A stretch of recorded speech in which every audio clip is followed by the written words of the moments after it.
Keeping up with a motto, let learning be a joy and teaching a pleasure. Here we are with remote learning and teaching process to bridge the gap. Happy learning to all students. Hi students, this is your Raju sir from Thakur Vidya Mandir High School and Junior College. Welcome you to the online teaching for the new academic year 2020 to 2021.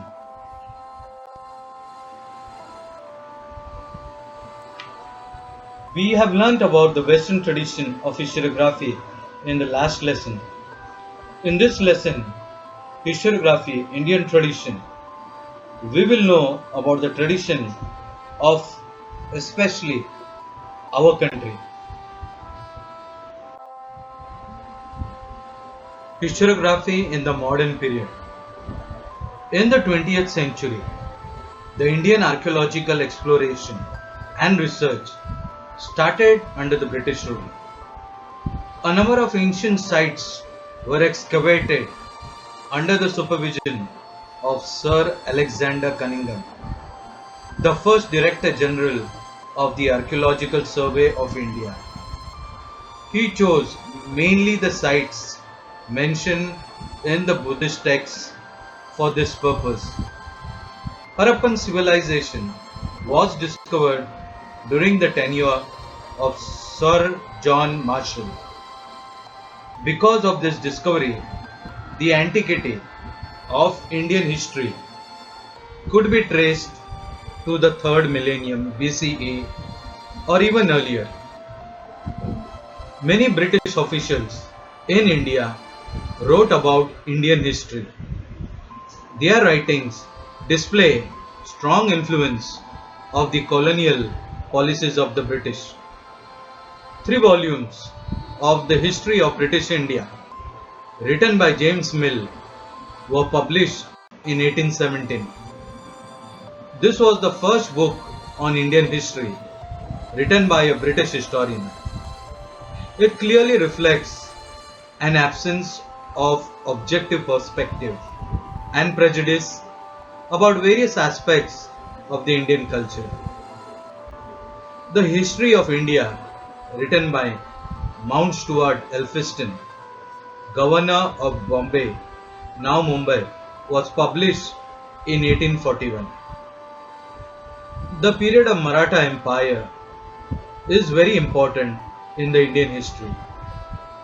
Grant Duff's name stands out among the British officers who wrote about Maratha history. He wrote the book entitled A History of Marathas. This book is published in 3 volumes. Grant Duff's writing also shows the British inclination of condemning Indian culture and history.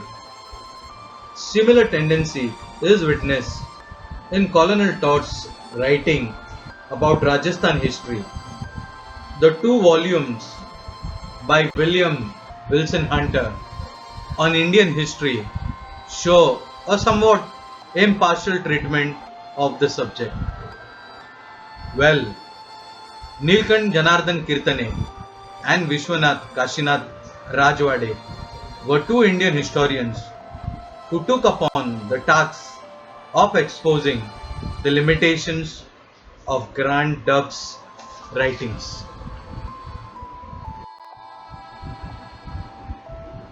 Colonial historiography. The early scholars who studied and wrote Indian history were mainly British officers and Christian missionaries. Their prejudice is clearly reflected in the way some of them have ridiculed Indian culture. Their writings were used to justify the colonial British rule.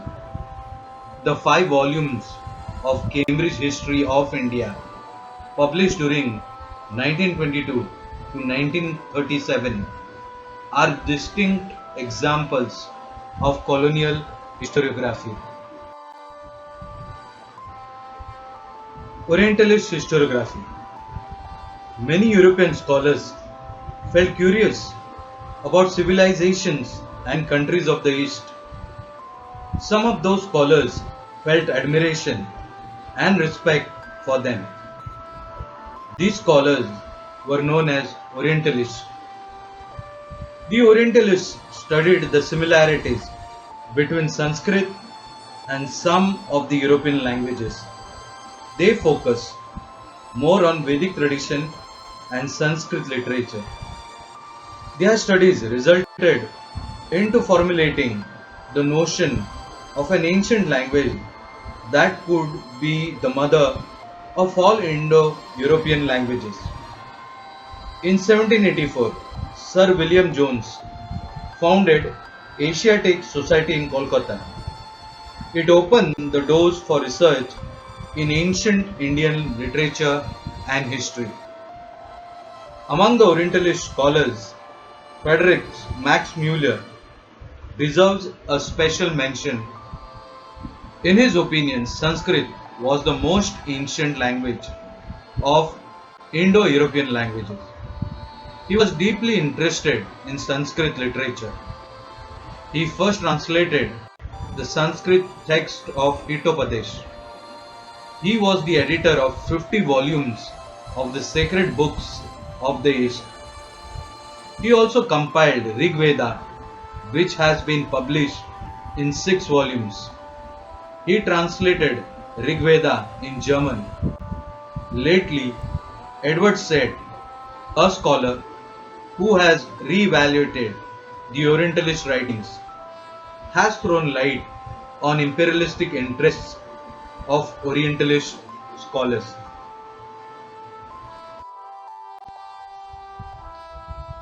My dear students, stay safe, be relaxed, let go of all negativity, focus on something practical, creative, which brings the best in you because you're the best. Smile because each one of you can make a difference. Make every moment count. Hope and trust in God. After every dark night, there's a new morning, a new day, and a new beginning. I'll be back. Till then, thank you.